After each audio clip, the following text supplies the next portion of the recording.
Hello students, last video में हमने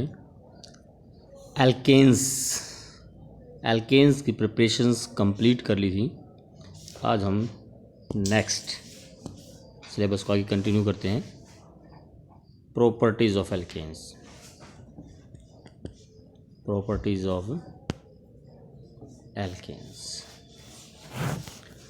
इसमें हमारा first combustion reaction. Whenever alkane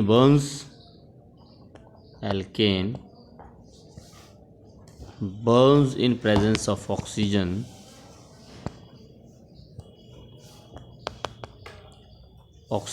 in excess, अगर ऑक्सीजन आपकी एक्सेस में प्रेजेंट हो, there is no limitation of oxygen.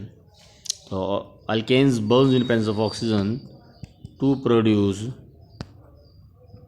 CO2 and water with blue flame,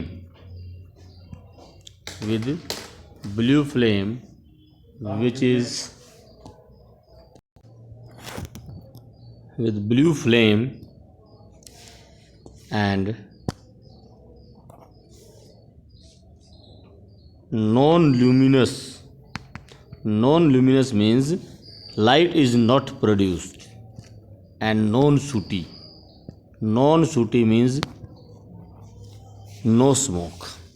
तो जो एल्केन्स बर्न करते हैं, कार्बन डाइऑक्साइड और CO2 प्रोड्यूस होगा और उसके साथ जो फ्लेम होगी ब्लू कलर की होगी, जैसा कि आपने ऑब्जर्व भी किया होगा जब हमारी LPG बर्न करती है। LPG घर में आप जब LPG जलाते हो तो ब्लू फ्लेम से बर्न करती है वो, और उसमें कोई लाइट प्रोड्यूस नहीं होती और कोई धुआं प्रोड्यूस नहीं होता। तो non luminous and non sooty and burns with blue flame. जहाँ तक बात रिएक्शन की है, तो कोई भी alkane, whenever any alkane burns in presence of oxygen, methane burns in presence of oxygen to produce CO2 and water. In methane there is 1 carbon, so 1 CO2 will produce. 4 hydrogen means 2 water will produced. Now 2 and 2 oxygen, 4 oxygens, so it will be 2O2. तो reaction को balance भी करना है। कोई भी alkene आप use करें, C2H6 oxygen की प्रेजेंस में whenever Burns produce 2 carbon dioxide, 2 carbon है यहाँ पर, तो 2 कार्बन डाइऑक्साइड प्रोड्यूस होंगे. 6 hydrogen means 3 water, and oxygen used is 4 and 3 7, so it will be 7/2. तो इस तरह से आपकी रिएक्शन है. also in this reaction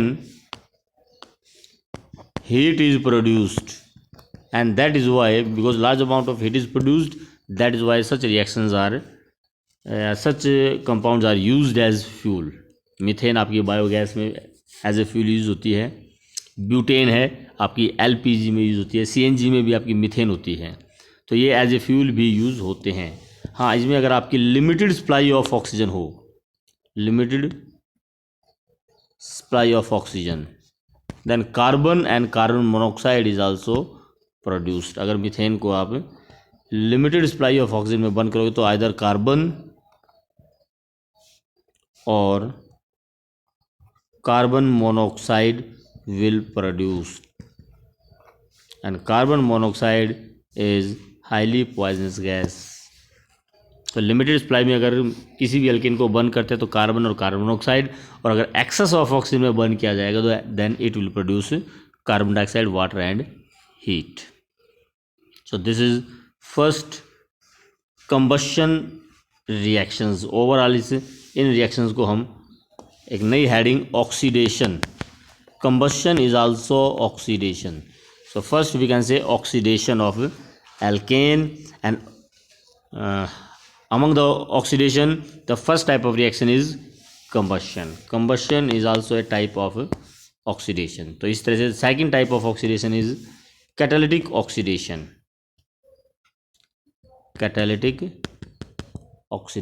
Oxidation in presence of catalyst. तो यहाँ पर आपके डिफरेंट प्रोडक्ट प्रोड्यूस होंगे based on different types of catalyst different होगा तो प्रोडक्ट भी आपका डिफरेंट प्रोड्यूस होता है. For example, if oxidation takes place, oxidation of methane takes place in presence of copper as a catalyst, then it will produce methanol. If oxidation of copper takes place in presence of oxygen, it will produce methanol. या फिर आप reaction को ऐसे भी लिख सकते हैं 2CH4 plus O2 produce 2CH3OH. तो methane plus half oxygen in presence of copper as a catalyst produce methanol, और 2 methane plus oxygen in presence of copper produce methanol. किसी भी तरह से आप रिएक्शन इसको लिख सकते हैं. This is the first when copper is catalyst. अगर आपका कैटलिस्ट कॉपर की बजाय मैंगनीज ऑक्साइड हो, MnO, if MnO is manganese oxide is your catalyst, then the product is aldehyde. For example, methane plus oxygen in presence of catalyst manganese oxide, it will produce HCHO plus water, methanol plus water. So in presence of copper as a catalyst, it produces methanol, whereas in presence of manganese oxide, it will produce methanol. And similarly, if oxidation occurs with manganese acetate, sorry, यहाँ जो आपका oxidation है manganese oxide, it is molybdenum oxide in presence of molybdenum oxide. And if catalyst is manganese acetate, if the catalyst is manganese acetate या फिर silver acetate, then oxidation occurs and produce acids. For example, methane plus oxygen in presence of manganese acetate या silver acetate, it produces HCOOH plus water and 3/2 oxygen is used. So this is catalytic oxidation in which the product form is, it depends on catalyst. If the catalyst is copper, methane converts into methanol. If catalyst is molybdenum oxide, methane converts into methanol. And if catalyst is manganese acetate, methane converts into methanoic acid. तो catalyst पर depend करता है product क्या होगा. Copper catalyst है तो methanol, molybdenum oxide है तो मिथेनॉल, एंड मैंगनीज या सिल्वर एसीटेट है तब आपका मिथेनोइक एसिड प्रोड्यूस होता है. This is oxidation reaction of alkenes. हाँ जी. Now after oxidation, these are the oxidation reactions of alkanes. Combustion reaction in presence of excess of oxygen and limited supply of oxygen. Catalytic oxidation in presence of copper, molybdenum oxide और manganese acetate. कोई भी catalyst use किया जा सकता है. Now next type of reactions are substitution reactions. Substitution reaction. Alkanes do not show addition reactions, क्योंकि addition reactions के लिए डबल बॉन्ड होना चाहिए. एल्केन्स में डबल बॉन्ड प्रेजेंट नहीं होता. डबल या ट्रिपल बॉन्ड, मल्टीपल बॉन्डिंग की एब्सेंस की वजह से वो एडिशन रिएक्शन शो नहीं करते. सब्सटीट्यूशन रिएक्शंस होती है और उसमें मेनली आपकी हैं सब्सटीट्यूशन बाय हैलोजेंस. जो भी आपकी एल्केन है, in alkane carbon contains hydrogen, carbon hydrogen bonds. तो hydrogen is replaced by any other atom और group of atom, that is called substitution reactions. A reaction in which one atom और group of atom is replaced by other atom और group of atoms. तो hydrogen is replaced by halogen. So वो reaction हम लेंगे. सबसे पहले बात आती है सब्सटीट्यूशन बाय फ्लोरीन. तो फ्लोरीन से जो substitution, that is uncontrolled reaction. Uncontrolled reaction, carbon carbon bond भी डिसोसिएट हो जाता है, तो that reaction is not useful. हाँ, सब्सटीट्यूशन बाय क्लोरीन, ये आपकी काफ़ी इंपॉर्टेंट रिएक्शन है। For example, when methane reacts with chlorine in presence of light, it gives a mixture of monochloro, dichloro, trichloro and tetrachloromethane. When methane on chlorination produce CH3Cl, CH2Cl2, CHCl3 and CCl4 plus HCl is also produced. Now this reaction occurs by free radical mechanism. जब हम types of reaction करवा रहे थे तब आपको बताई थी type of reaction में कि सब्स्टिट्यूशन रिएक्शंस की टाइप थी हमारी फ्री रेडिकल सब्स्टिट्यूशन रिएक्शन। तो फ्री रेडिकल सब्स्टिट्यूशन रिएक्शंस ये आपका एग्जांपल है। और इसमें फ्री रेडिकल सब्स्टिट्यूशन कैसे होता है देखिए ज़रा, इसका मैं मैकेनिज़्म यहाँ पर इस रिएक्शन का मैं कर रहा हूँ। क्लोरिनेशन और ब्रोमिनेशन दोनों रिएक्शन सेम इसी तरह से ही होती हैं। So mechanism, first of all, chlorine molecule in presence of light dissociate to produce chlorine free radical। जैसा कि आपको मालूम है क्लोरीन के अंदर सिंगल बॉन्ड होता है, तो होमोलिटिक फिशन होगा। इसमें एक electron on each chlorine atom, one electron goes to each chlorine atom and we get two chlorine free radical। Now this chlorine free radical will attack on methane. Chlorine जो free radical जो produce होते हैं, मैं उसको यहाँ red colour से show कर देता हूँ, थोड़ा आपको विजिबिलिटी क्लियर रहेगी और समझने में भी आसानी रहेगी। Now this chlorine free radical will attack on methane and will produce HCl and again it will produce methyl free radical. तो ये जो क्लोरीन फ्री रेडिकल है, इस मीथेन में से मैं एक हाइड्रोजन यहाँ पर अलग से दिखा रहा हूँ, ये लीजिए। इस मीथेन में से हाइड्रोजन एब्स्ट्रैक्ट करता है, एक इलेक्ट्रॉन बॉन्ड का हाइड्रोजन पर आ जाएगा, एक इलेक्ट्रॉन कार्बन पे, और इट विल प्रोड्यूस HCl, एक इलेक्ट्रॉन को साथ लेकर जाएगा, तो एक इलेक्ट्रॉन कार्बन पे आने की वजह से now methyl free radical is produced. Now this methyl free radical will again attack on other chlorine.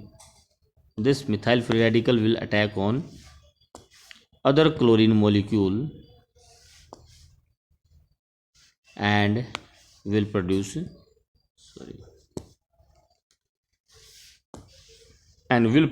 methyl chloride and again chlorine free radical. It will produce again chlorine free radical। अब chlorine free radical फिर से आपके methane पर attack करेगा और CH3Cl produce कर देगा और फिर से क्लोरीन फ्री रेडिकल प्रोड्यूस होगा। पहले क्लोरीन मीथेन पर अटैक करेगा, chlorine will attack on methane, produce HCl and methyl free radical फिर क्लोरीन पर अटैक करेगा and produce methyl chloride and again chlorine free radical. Chlorine free radical now again may either reacts on methyl chloride और it may also attack on, ये जो chlorine free radical produce हुआ ये वापस CH3Cl पर भी attack कर सकता है। अगर क्लोरीन फ्री रेडिकल फिर से CH3Cl पर अटैक करता है, then it will produce again HCl, यहाँ से हाइड्रोजन ले लेगा and it will produce CH2Cl free radical this time, और CH2Cl free radical will again attack on chlorine molecule, and produce CH2Cl2 and chlorine free radical once again। This is chlorine free radical.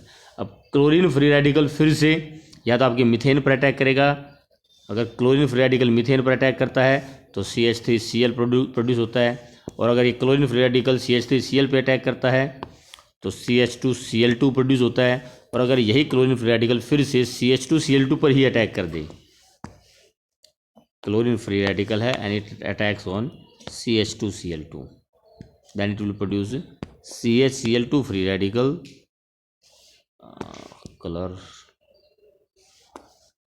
CHCl2 free radical and HCl, and now CHCl2 free radical CHCl2 free radical will again attack on chlorine and produce CHCl3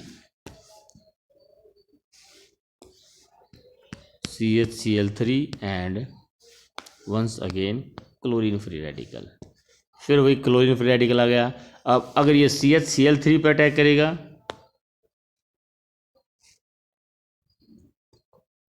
CHCl3 पर अगर आपका chlorine free radical attack करता है, then CCl3 free radical plus HCl and then CCl3 free radical again on chlorine and produce CCl4 plus chlorine free radical। CCl4 आपका molecular है, ये लीजिए। तो इस तरह से we get a mixture of CH3Cl, CH2Cl2, CHCl3 and CCl4 and this is your chain propagation. जो free radical mechanism होता है हमारा, उसमें 3 स्टेप होते हैं। चेन इनिशिएट होती है जब पहली बार फ्री रेडिकल प्रोड्यूस होता है। उसके बाद आपका आगे अटैक होने शुरू हो जाएंगे and the reaction will proceed as chain propagation. Free radical produce होता रहेगा और वो अटैक करता रहेगा। जैसे इस केस में वो हमारा Cl फ्री रेडिकल प्रोड्यूस हुआ, उसने CH3Cl पर अटैक कर दिया। CH2Cl फ्री रेडिकल प्रोड्यूस हुआ तो उसने क्लोरीन पे अटैक कर दिया, और इस तरह से अटैक होते रहते हैं, प्रोडक्ट्स बनते रहते हैं। और लास्ट में हमारा स्टेप आ जाता है चेन टर्मिनेशन। जब रिएक्टेंट आपका कम पड़ जाएंगे तो फ्री रेडिकल आपस में कंबाइन करना शुरू कर देता है and then it produce CH3 free radical combines with chlorine free radical to produce CH3Cl, या फिर CH3 free radical combines with another CH3Cl free radical to produce ethane। तो trace of ethane, ethyl chloride are also produced। तो इस तरह से हमारा mechanism ये चलता है और we get a mixture. Methane plus chlorine produce CH3Cl, CH2Cl2, CHCl3 and CCl4 plus HCl। तो ये आपका CH3Cl भी प्रोड्यूस होता है, CH2Cl2 भी प्रोड्यूस होता है, CHCl3 क्लोरोफॉर्म भी प्रोड्यूस होता है और CCl4 भी प्रोड्यूस होता है, साथ में HCl। So this is mechanism of chlorination. Bromination also occurs in the same way. Bromination also occurs in same process। Iodination हमारी थोड़ी सी इसमें डिफरेंट है। Iodination, methane plus iodine, it produce CH3I plus HI का जैसे कि आपको मालूम है स्ट्रॉन्ग रिड्यूसिंग एजेंट है। तो ये CH3I को फिर से रिड्यूस करके वापस मीथेन में कन्वर्ट कर सकते हैं, मतलब रिएक्शन इज रिवर्सिबल। तो रिवर्सिबल रिएक्शन को रोकने के लिए यहाँ पर एक ऑक्सीडाइजिंग एजेंट HiO3 यूज़ किया जाता है। HiO3 is oxidising agent which combines with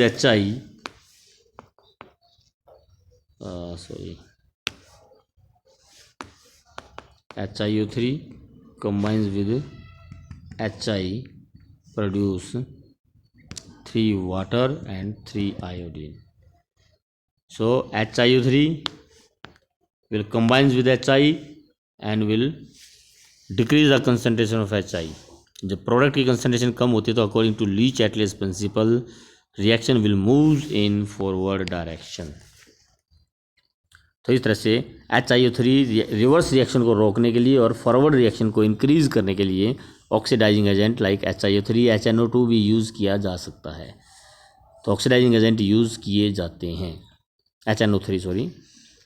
और दूसरा इसमें आयोडीन प्रोड्यूस होता है, क्योंकि तो आयोडीन इसमें रिएक्टेंट है, तो रिएक्टेंट की कंसनट्रेशन इंक्रीज होती है तब भी रिएक्शन फॉरवर्ड डायरेक्शन में ही शिफ्ट होती है। तो इस तरह से आयोडीनेशन भी किया जा सकता है। इससे अलग इसमें एक रिएक्शन आपकी रीअरेंजमेंट रिएक्शन है। रीअरेंजमेंट रिएक्शन ये एग्जाम्पल में हमने आपको जब टाइप्स ऑफ रिएक्शन करवाई थी वहाँ भी ये रिएक्शन करवाई थी कि when butane when heated with AlCl3 anhydrous rearrangement takes place and it change into 2-methyl propane. So this is rearrangement reaction. Similarly aromatization या dehydrogenation भी एक रिएक्शन है. aromatization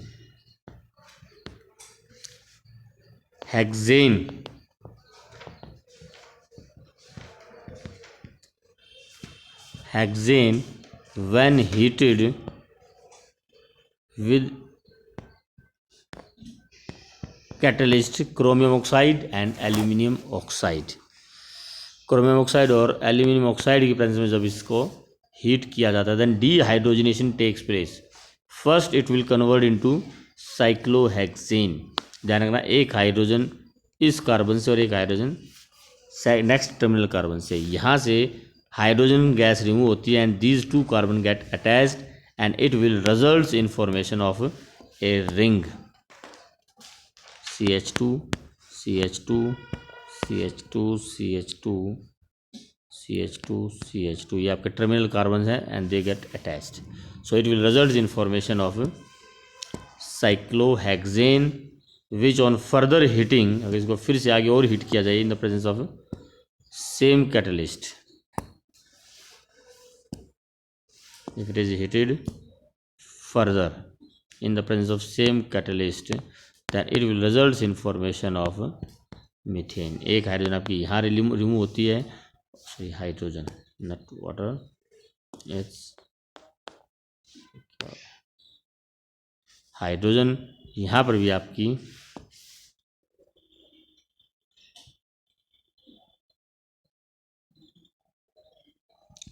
तीन हाइड्रोजन रिमूव होती हैं. सो दिस इज डीहाइड्रोजनेशन और you can also say aromatization, conversion of hexane and hexane into aromatic compound benzene. तो conversion of alkane into benzene it is also called aromatization, और इसको हम dehydrogenation भी बोलते हैं क्योंकि इसमें हाइड्रोजन रिमूव होती है. ध्यान में, ये हाइड्रोजन कैसे रिमूव हो रही है. ये हमारा फर्स्ट कार्बन था CH3 CH3 CH2 CH2 CH2 CH2 और ये आपका थर्ड लास्ट कार्बन है CH3. तो these hydrogen get removed and the carbon get attached by covalent bond. So this is removal of hydrogen, so it is called hydrogenation. और further it convert into, यहाँ से भी एक hydrogen remove हो जाएगी, double bond double bond और double bond, hydrogen यहाँ से भी रिमूव होगी एंड इट इज़ एरोमेटाइजेशन. तो एरोमेटाइजेशन रिएक्शन भी बोल देते हैं इसको और डीहाइड्रोजनेशन भी. और एक लास्ट इसके अंदर रिएक्शन है pyrolysis. Pyrolysis means, lysis means break down, तोड़ना, कार्बन चेन को डिसोसिएट करना, तोड़ना, cleavage of the carbon chain with the help of pyro means temperature, with the help of high temperature. So when you are heated at a high temperature, carbon chain, carbon bond dissociate होता है, कहीं carbon hydrogen bond भी dissociate हो सकता है. That depends on the presence of catalyst और uncatalysed reaction. तो overall जो हमारी रिएक्शन होती है, तो कैसी रिएक्शन होगी जरा देखिए. I am taking an example, let pentane is pyrolyzed, heated. Now carbon bond get dissociate. Suppose कीजिए आपका पहले ये कार्बन बॉन्ड डिसोसिएट होता है, मैं इस कार्बन बॉन्ड का डिसोसिएशन की बात अगर करता हूँ, यहाँ पर ये कार्बन बॉन्ड अगर डिसोसिएट होता है तो एक तरफ आपका एक कार्बन है, so it will be methane, and on the other side there is 4 carbon, the product will be CH3 CH2 CH double bond CH2. इस CH3 को CH4 करने के लिए एक हाइड्रोजन यहाँ से आपके आ जाएगी and these 2 carbon will make a pi bond and it will result in formation of methane and ब्यूट-1-ene.